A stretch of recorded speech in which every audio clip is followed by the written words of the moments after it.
Najse, nëse duhet vlerësuar një gjë te ky aktor është padyshim mjeshtria e tij edhe në zhandre të tjera.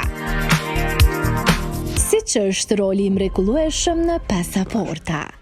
Ekskluzivisht për Nzoma Kili thot për shtypjet e tij për këtë film. Pasaporta ishte diçka shumë e bukur. Unë edhe Edi pa u njoft me njëri tjetrin, duket që kishim pas një telepati mes njëri tjetrit.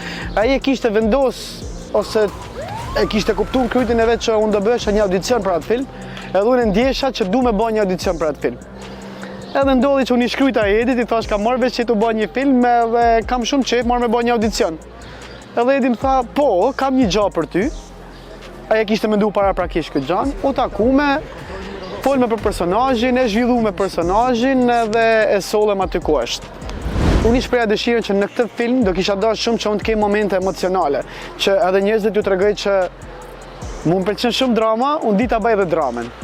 Kështu që komentet kanë qenë çuditshme, maj mend njerëz që dilshin nga salla e kinemas edhe më thoshin hera parë që ti na ke bë me ça, se gjithmonë na ke bë me çesh, po ishte shumë kënaqësi me ani këtë gjë.